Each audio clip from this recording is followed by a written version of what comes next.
हो गया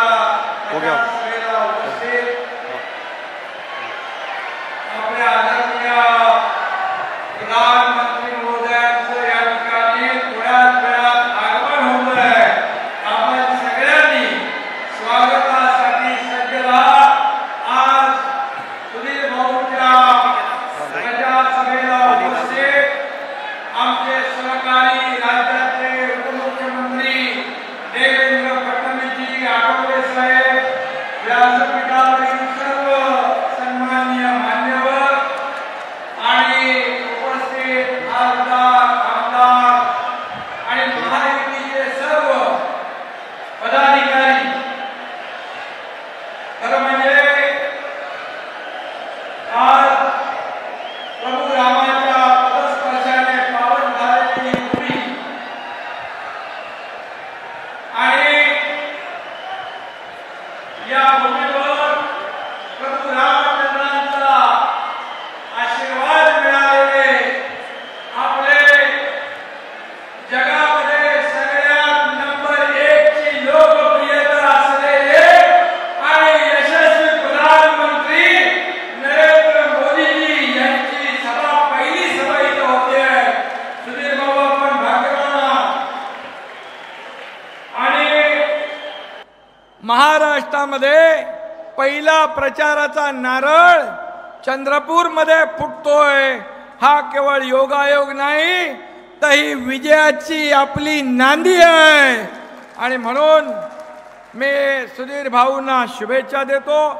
खरं म्हणजे या सभेला लोटलेला जो जनसमुदाय जो आहे, जनसागर आहे, आताही माणसं नजर पोचत नाहीत तिथपर्यंत बसलेत आणि जवळपास 5-6 किलोमीटरच्या रांगा लागलेल्या आहेत। खरं म्हणजे हा खऱ्या अर्थाने आज हा जनसागर उद्याचा गुढीपाडवा आपण या ठिकाणी साजरा करतोय की काय, अशा प्रकारचा जल्लोष या ठिकाणी आपण पाहतोय। आणि म्हणून असा जल्लोष आपल्याला 4 जूनला करायचा आहे, निवडणुकांचा निकाल लागल्यानंतर। खरं म्हणजे त्या दिवशी सुधीर भाऊ, आपण तर विक्रमी मताने विजयी व्हाल आणि आपण NDA आणि आपला पक्ष आणि मोदीजी दिग्विजयाची गुढी देखील उभारतील आणि मोदीजी पंतप्रधान म्हणून हॅट्रिक देखील लावतील। अशा प्रकारचा हा 4 जून आपल्याला साजरा करायचा आहे। 140 कोटी जनतेने मोदीजींना पुन्हा एकदा फिर एक बार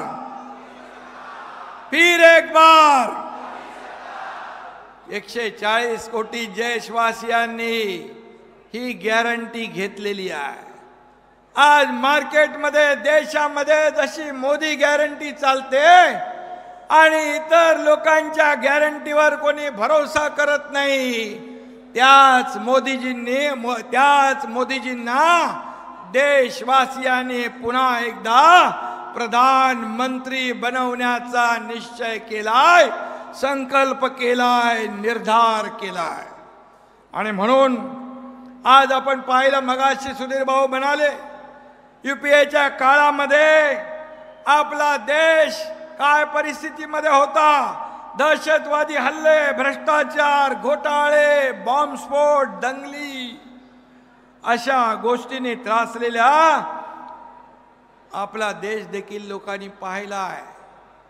परंतु गेल्या 10 वर्षामध्ये मोदीजींच्या कारकिर्दीमध्ये एक विकासाचा जोश, उत्साह, जल्लोष या ठिकाणी पाहायला मिळतोय।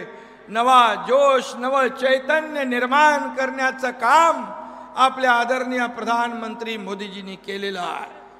आणि म्हणून काँग्रेसच्या 50 वर्षाच्या काळात जेवढी कामं झाली नाहीत, तेवढी आपल्या लोकप्रिय प्रधानमंत्री मोदीजींच्या काळात झाली। हा इतिहास सगळ्यांसमोर ताजा आहे। खरं म्हणजे त्यांनी जाहीरनामा दिलाय, खरं म्हणजे त्यांना आपण 50 वर्षाचा हिशोब मागितला पाहिजे। 50 वर्षात देशाला तुम्ही कुठं घेऊन गेलात? आणि म्हणून आज खऱ्या अर्थाने त्यांनी जाहीरनामा प्रसिद्ध करण्याचा त्यांना अधिकार नाही. खरं म्हणजे त्यांनी माफीनामा जाहीर करायला पाहिजे होता, कारण देशाला खड्ड्यात घालण्याचं काम त्यांनी केलंय. ज्या ब्रिटिशांनी या देशावर 150 वर्ष राज्य केलं, त्यांच्या देखील कारकिर्दीला मोदीजींनी पाठी ढकललं, मागे घातलं. या देशाला विकासाच्या एवढ्या उंचीवर नेऊन ठेवलं. या देशाला पूर्ण जगभरामध्ये आपलं नाव रोशन करण्याचं काम त्यांनी केलं. आज मोदीजींमुळे करोडो राम भक्तांचं स्वप्न राम मंदिराचं, बाळासाहेबांचं स्वप्न राम मंदिराचं मोदीजीने पूर्ण केलं. आणि म्हणून मोदीजींना मनापासून धन्यवाद द्यावे थोडेच आहेत. आणि म्हणून जय श्रीराम. आणि म्हणून मी एवढंच सांगतो, मोदी है तो सब मुमकिन है. मोदी है, मोदीजी है तो सब कुछ मुमकिन है. अशा प्रकारचं काम ते करतायत. आणि म्हणून आज एक असं नेतृत्व आपल्याला लाभलेलं आहे, जे न कभी थकते हैं न कभी रुकते हैं. ऐसे ही लोग देश को बदलते हैं, देश का विकास करते हैं. उनका नाम है नरेंद्र मोदी. इसका हमें पूरा गर्व है, अभिमान है.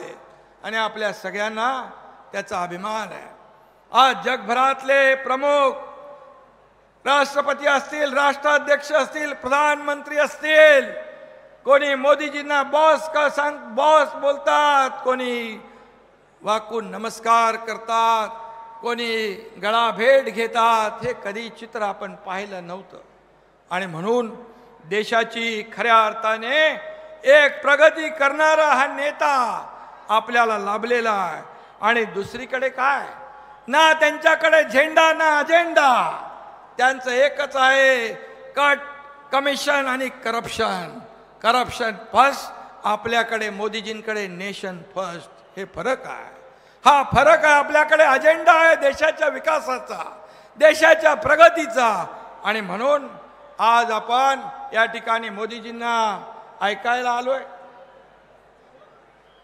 आणि त्यामुळे या देशामध्ये ज्यांनी या देशाला पुढे नेलं, या देशाची अर्थव्यवस्था मजबूत केली, ये देश महासत्तेकडे घेऊन जात आहेत, असा अजेंडा आपला आहे. आणि त्यांच्या जाहीरनाम्यामध्ये त्यांना समान नागरी कायदा नको, त्यांना समलिंगी संबंध हवे, अशा प्रकारचे बोगस लोक ज्या ठिकाणी आज आपल्या समोर उभे आहेत, त्यांना चारी मुंड्या चित करण्याचं काम या ठिकाणी आपल्याला करायचं आहे. आणि म्हणून आपल्याला मी पुन्हा एकदा मनापासून धन्यवाद देतो. आणि मोदीजींची अबकी बार 400 पार, अबकी बार 45 पार, हे महाराष्ट्राचा संकल्प आहे, महाराष्ट्राचा निर्धार आहे. तो आपण पूर्ण करूया. सुधीर भाऊंचं या ठिकाणी 19 तारखेला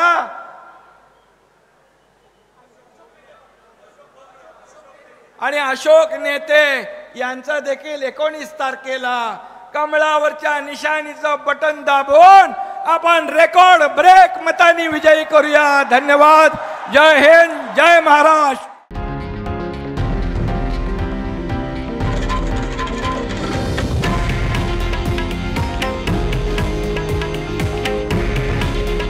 हे आहे देशातील नंबर 1 न्यूज नेटवर्क आणि आपण पाहत आहात TV9 मराठी. काळजी तुमची, हित महाराष्ट्राचं.